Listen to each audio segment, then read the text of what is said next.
Jealousy can lead to destructive results, of course. Right from the beginning, it's not a feeling of expansion. The moment you feel that, you feel small, there's something, your joy has gone. And so Master says, don't try to attack or paint somebody because of whom you've developed jealousy, by cutting off, like spiritually speaking, their head, or saying bad things about them. Or Master says, okay, there is something in them which is perhaps worth emulating. He says, don't go to the negative way of saying negative things, because what you're doing is creating reactions, negative karma. That's simply not going to help. It may actually end up, unfortunately, destroying the person who perhaps has in this case, Swami Kriyananda. Uh, Kindly unmute yourselves, friend. There's somebody unmuted here. So what happens is, like Swami Kriyananda ji over here in this case, he was trying to do a good work, but he ended up not being getting destroyed. But certainly, people did try their very best to ensure that happened. Anyway, the other thing is, Swami says, be constructive. Sit back, introspect, which is a daily recommendation also, and say, okay, why is this person succeeding? Why is he so good in sports? Why is he or she succeeding in business? Why are people always praising them? Or they have so many friends and nobody likes me. And you will see that in that process, you started introspection, which is the foundation, Master said, for greatness. He said all people who reached, you might say, a certain amount of greatness, especially spiritual greatness, they have worked on themselves on a daily basis with self-honesty. They have evaluated that, okay, I'm feeling small, shall I say, or jealous because I am not like this. Well, what shall I do? Let's develop those qualities. So jealousy in that case is more motivating us to be constructive, that, okay, I'm going to construct these qualities. I'm going to make myself. Saint Francis of Assisi, my goodness, he wasn't jealous. But how did he become Saint Francis of Assisi in one lifetime? Such a big change. He would see the clouds and he would say, oh, you are so free, you're so high, you're so beautiful, you bring the qualities of purity. He said, I will compose songs for you, I will praise you, but give me your qualities.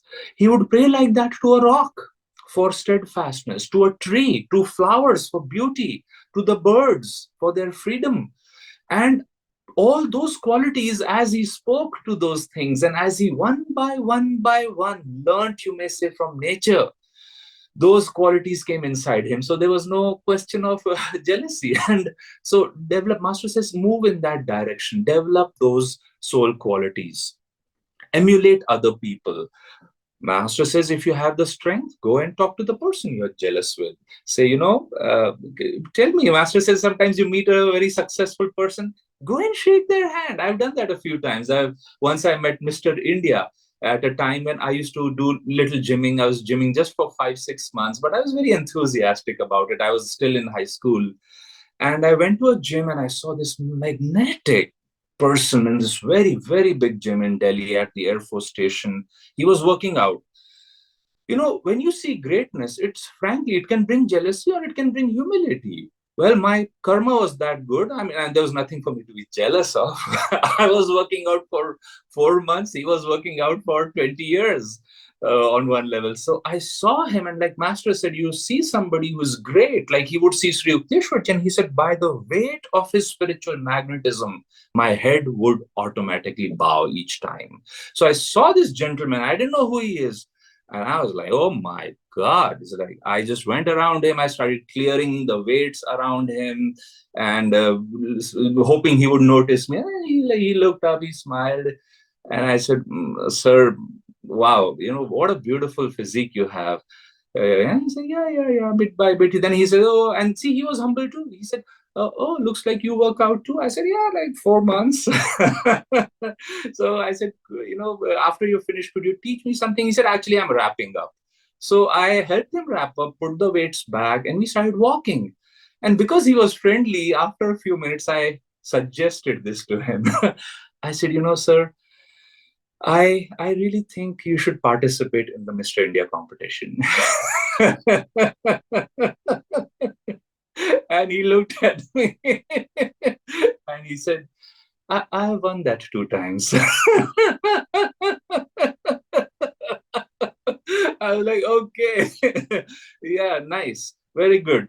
So you find somebody, whether, of course, if you're like Sri Master, he was so spiritually impressed, you may say, by Sri Yukteswarji, that he embodied those qualities.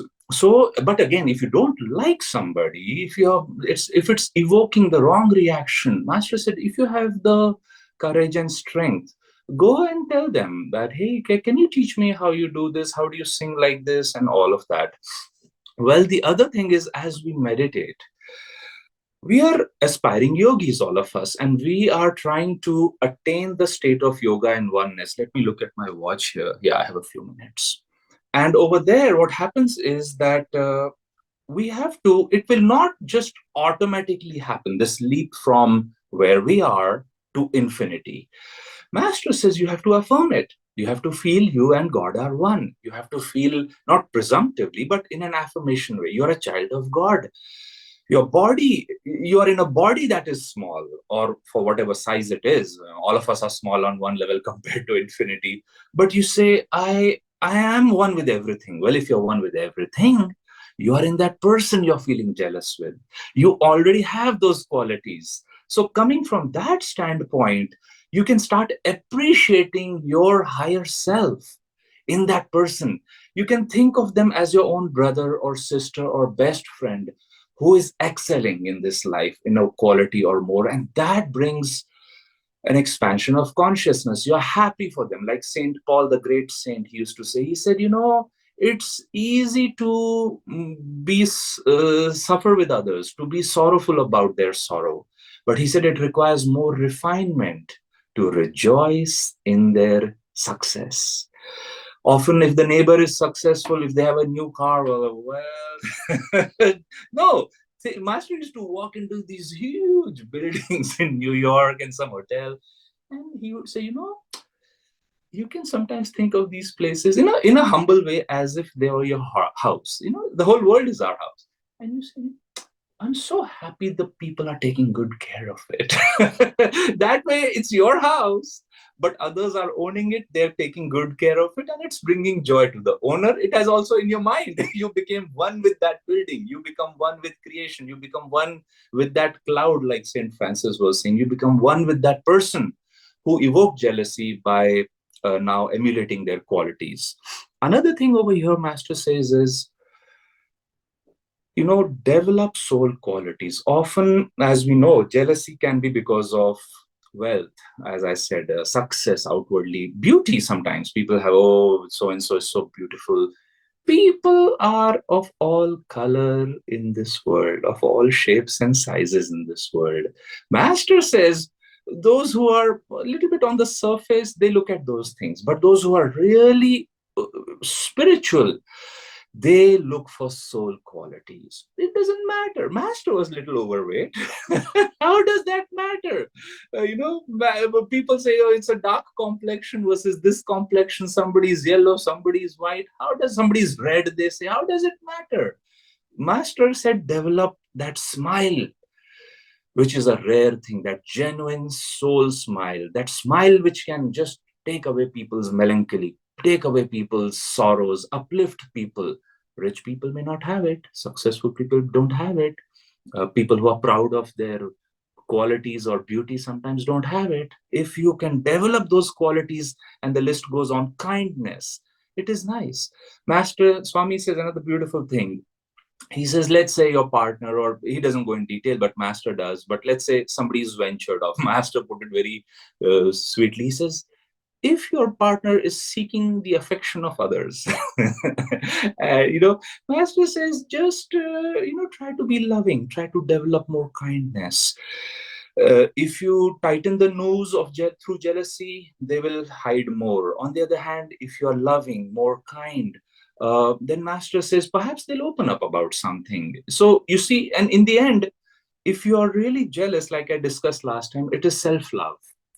So Master says, if you're really loving, the joy of being in a relationship with somebody is coming because you're channeling love, you're giving love than expecting. Even if there's no third person or jealousy factor involved, often Swami says people in a relationship have this challenge that you're not loving me. And Swami says that can never be enough.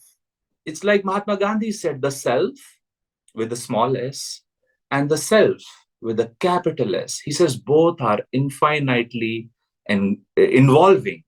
Are you going to be say, what about me, somebody love me? Or are you going to become that person who extends, who gives in a kind, gentle, serviceful way? Not because you have to serve somebody, because that is who you are. That is how love, true love, really flows. Again, I'm seeing we are getting a little less on time, so I'll maybe cover one more point over here. Uh, Finding God in meditation. Of course, we know that it's a high point.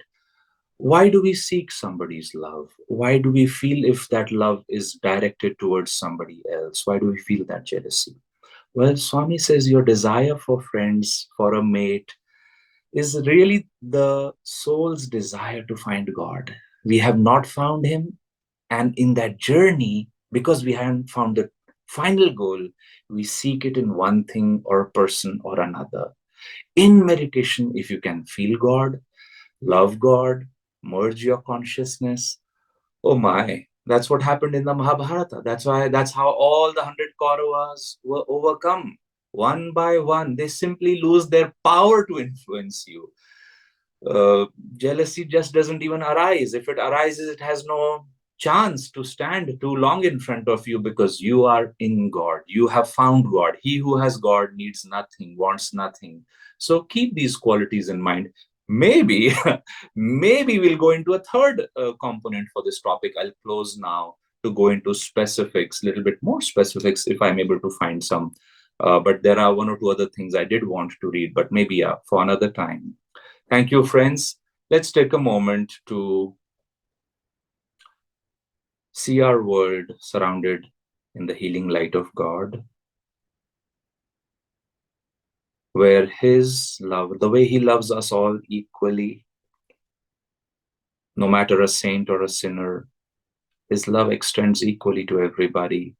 May we feel that love in our hearts. May we channel that love. Such a love brings nourishment. Let us see such love growing in all hearts across the world, bringing joy to the person who extends and channels such a love, and bringing joy and growth to many others. Let's rub our hands together, chant Om 3 times. Om.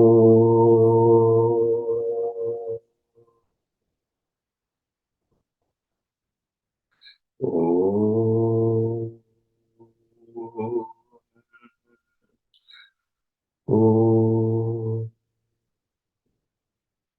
Om Shanti. I hand it